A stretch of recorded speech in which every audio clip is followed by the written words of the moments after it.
আসসালামু আলাইকুম। হুজুর আমার ননদ, আমার যা আমাকে কুফরি কালাম করছে যাতে করে আমার স্বামীর সাথে সম্পর্ক ভালো না থাকে। আমার স্বামী দেশের বাহিরে থাকে। আমি আমার স্বামীকে কিভাবে বশ করব? আমি ইতিমধ্যে অনেক জায়গা থেকে তদবির নিয়েছি। অনলাইনে বিভিন্ন হুজুর এবং বিভিন্ন কবিরাজ এবং বিভিন্ন তান্ত্রিকের টাকাও দিয়েছি। কখনো কাউকে ৫০০, কখনো ১,০০০, কখনো ৫,০০০, কখনো ১৫, ২০, ২৫, ৩০, ৪০, ৪৫, ৫০ ভাবে টাকা দিয়েছি কিন্তু কাজ হয়নি। হুজুর আ তিনি না ৫ ওয়াক্ত নামাজ পড়ে, হজও করছে। কিন্তু আমার স্বামী না আসলে তাকে কোনোভাবে বসানো সম্ভব না। কিন্তু আমি একটা জিনিস বুঝি না। আমি করলে তাকে ধরে না।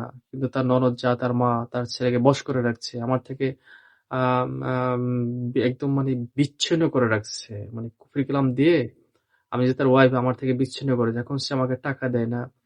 আ আমার খোঁজ খবর নেয় না। হ্যাঁ? আমার বাচ্চার খোঁজ খবর নিতেছে না।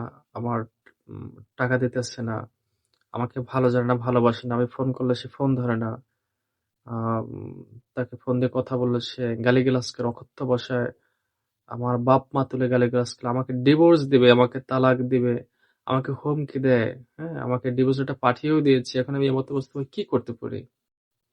ডিভোর্স হয়ে গেলে সেটা এক বিষয়, সেটা তো হয়েই গেল, তাই না? আর যদি ডিভোর্স না হয়ে থাকে, যদি কুফরি কালাম করা থাকে, ভালো কোনো শক্তিশালী উচ্চ স্তরের মোতাবেক আমার কথাগুলো ভালোভাবে শুনুন। অনলাইনে ধরা খাওয়ার আগে ভালোভাবে আমার কথাগুলো শুনুন। আপনারা যারা আসেন যে, "হুজুর আমার স্বামীকে ব্ল্যাক ম্যাজিক করা ছিল, আমার ভিতরে এবং স্বামী-স্ত্রীর ভিতরে কুফরি কালাম করা ছিল। আমার ননদ যা শাশুড়ি করে রাখছে।" এগুলো আমি একটা হুজুরের মাধ্যম দিয়ে কাটিয়েছি। সেই হুজুর বলছে যে, "কুফরি কালাম না একদম কাটা হয়ে গেছে।" তারপর বসুন তদবির করেছে, "হুজুর ধরেনি তকদিরে।" কেন ধরেনি? বসুন করলনি না ধরে এটা কোনো কথা? তাহলে আপনি কি তদবির করিয়েছেন? আসলে ওর শরীরবন্ধই কাটা হয়নি। ওর সাথে যদি ব্লাক ম্যাজিক বা কোনো উম আ কালো জাদু রিচুয়াল প্র্যাকটিস তদবির করা থাকে সেগুলো আসলে নষ্ট করা হয়নি। পেটে ছিল, শ্মশানে ছিল, চালানিতে ছিল বা জাদুটা এমন জায়গায় রাখা ছিল যেখানে ওই মুদাব্বির বা ওই রাক্ষীর শক্তিই নাই যে ওখান থেকে তুলে আনবে। এমন কিছু, কিছু জাদু আছে, ব্লাক ম্যাজিক আছে যেগুলো জিনেরা এই যে মাটির নিচে নিয়ে রাখে। এই এই ১ হাত বা ২ হাত বা ১০০ হাত মাটির নিচে না, একদম পাতালের নিচে নিয়ে রাখে। দেখবেন জাদুটা কোথাও দূরবর্তী কোনো পাহাড়ের নদী ডিঙ্গিয়ে বা কোনো মহাসাগরের ওপারে গিয়ে একটা পাহাড়ের বা কোনো একটা নির্দিষ্ট গোপন জায়গায় ব্লাক ম্যাজিকটা করে রাখলো বা ওই জাদুর বস্তুটাকে ওখানে রাখলো। আপনি যতই ঝাড়ফুঁক করবেন দেখা গেল হয়তো ২-১ ঘন্টার জন্য বা ১ মাসের জন্য ব্লাক ম্যাজিকটা থেমে গেল। কিন্তু ওখান থেকে শক্তিটা কি করলো? স্টপ হয়ে গেল। স্টপ মানে কি? একদম বন্ধ হয়ে যাওয়া, ভ্যানিশ হয়ে যাবে বিষয়টা এরকম না। ও চুপ রইল। ও চিন্তা করতেছে যে এটা কি ঝাড়ফুঁক করতেছে করুক। আমি ১ মাস আপাতত বন্ধ থাকি। তখন ও আবার কি করে? ওই ব্লাক ম্যাজিকটা, ওই ক্ষতিটা হাজার গুণ শক্তি নিয়ে তখন আবার ওর দিকে ফোকাস করে। তখন ওকে এমনভাবে অ্যাটাক করে দেখা যায় যে রোগী তখন দিকছাড়া বেদিক হয়ে যায়। তখন স্বামী স্ত্রীকে চোখে দেখতে পারে না, স্ত্রী স্বামীকে চোখে দেখতে পারে না। এক পর্যায়ে তালাক হয়ে যায়। একদম মানে ডিভোর্সই হয়ে যায়। এটা আমার নিজের চোখে দেখা। শুধু ১ টা ২ টা না। আমার জীবনে প্রায় হাজার খানেকের হাজার খানেকের মতই হবে। যে একদম ওই কুফরি কালামের কারণে ডিভোর্স হয়ে গেছে। আমার এই ২ চোখে আল্লাহ পাক দেখাইছে। কিন্তু করার মতো কিছু ছিল না। কারোটা পেরেছি, কারোটা তালা হয়ে গেছে সেগুলো এনে দেই নাই। কারণ এটা আল্লাহর বিধানে নিষিদ্ধ। এটা তো তালাকই হয়ে গেছে। সেখানে আমার তদবির কেন করব? ঠিক আছে, তদবির আমি একটু হার্ডওয়্যার করে ধরবে। কিন্তু আল্লাহকে বেজায় রেখে তো কোন কাজ করা যাবে না। যেটা ভালো হবে সেটা করতে হবে। তো এভাবে দেখা যায় অনেক স্বামী দেশের বাহিরে থাকে। সুইডেন থেকে, জার্মান থেকে, ফ্রান্স থেকে, ইটালি থেকে। আমার দেশের বিভিন্ন স্থান থেকে ফোন আসে।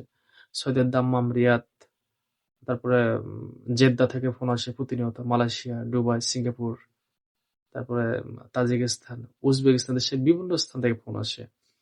বিশেষ করে এটা আল্লাহ পাকের হয়তো রহমত। যাই হোক, যাটা সম্ভব করে দিয়ে, যাটা সম্ভব করে তে পারি না।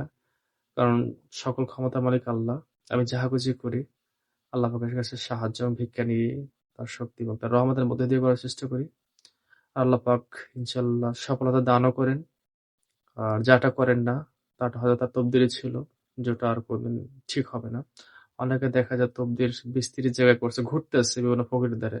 একই সমস্যা নেই, সমাধান হচ্ছে না। এখানে বুঝতে হবে সৃষ্টিকর্তার কোনো ইশারা ইঙ্গিত আছে যে তকদির এটা ঠিক আর হবে না।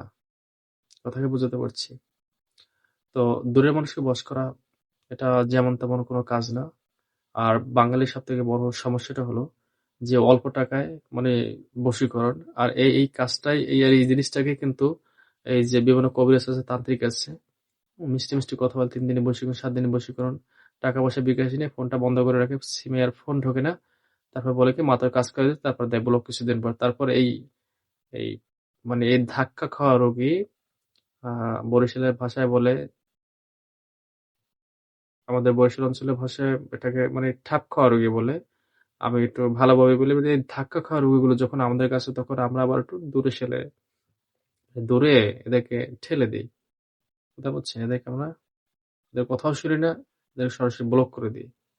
যখন এই কথাগুলো বলে যে এই কথাগুলো আপনারা যেখান থেকে শুনছেন বা এই সমস্যাগুলো যেখানে সমাধান করিয়েছেন, যেখানে টাকা দিয়েছেন, যেখানে তদবির করেছেন সেখানে বলবেন। এই সমস্যার কথাগুলো আমাদের কাছে বলবেন না। আমাদের কাছে আসছেন, আপনার কি সমস্যা সুন্দরভাবে বলবেন। যদি দেখি যে হ্যাঁ, এটা সম্ভব, করে দিলাম। সম্ভব না, অবৈধ, বিদায়। তবে যারা স্বামী স্ত্রীর সংগত সমস্যায় ভুগছেন, স্বামী বাধ্য না বা স্ত্রী বাধ্য না বা স্ত্রীর পরকীয়া করে স্বামী পরকীয়া করে, এগুলো ঠিক করা সম্ভব। এটা 100% সম্ভব। এটা সত্য। এ বিষয়ে কোনো সন্দেহ নেই। তবে এগুলো সময়ের ব্যাপার, ব্যয়বহুল ব্যাপার, টার্গেটের ব্যাপার। আর এই সমস্ত কার্যক্রমগুলো করতে ভালো মানের কালির দরকার হয়। বিশেষ করে দেশের বাইরে গেলে বাংলাদেশের কালি দ্বারা লিখলেও কখনো ধরবে না। ধরবেই না, সোজা কথা। আর বিশেষ করে এই বাংলাদেশের ২-৪ টাকা কালি দ্বারাই এই বিভিন্ন কবিরাজেরা তকদির লেখে। কারো থেকে ৫,০০০, কারো থেকে ১০,০০০, কারো থেকে ২০,০০০ বা তার টাকা নিয়ে থাকে। কিন্তু কাজের কাজ কোনো কিছু হয় না। টাকায় টাকা ঠিকই যায়।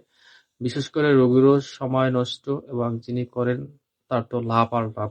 এভাবে সে যদি ৫টা রোগী ধরতে পারে, তার ৩ মাসে ইনকাম হয়ে গেল, কাজ তো হলো না। আসলে এই টাকাগুলো যখন আবার ওর পরিবার থেকে নামবে, তখন আবার বুঝবে যে মানুষ ঠকিয়ে খাওয়াটাও কতটা ভয়ংকর বিপদ হতে পারে আরকি। তো যারা আমাদের কাছে সমস্যাগুলো নিয়ে আসেন, তারা অবশ্যই ভেবেচিন্তে আসবেন। আপনারা কোথায় ঠকেছেন, কোথায় টাকা দিয়েছেন, এগুলো আমাদের কাছে বলার দরকার নেই। আর যদিও বলেন, তবে খুব সাবধানে বলবেন। কারণ এই সমস্ত সমস্যা আমরা শুনি না। এগুলো শুনে আমরা সময় নষ্ট করতে চাই না। আমাদের সময়ের দাম আছে। অযথা ফোন দিয়ে কেউ, সবার কাছে অনুরোধ, বিরক্তও করবেন না। ইনশাআল্লাহ আমরা আপনার জন্য দোয়া করব। তো ধন্যবাদ সবাই, ভালো থাকুন, সুস্থ থাকুন। আসসালামু আলাইকুম ওয়া রাহমাতুল্লাহি ওয়া বারাকাতুহু।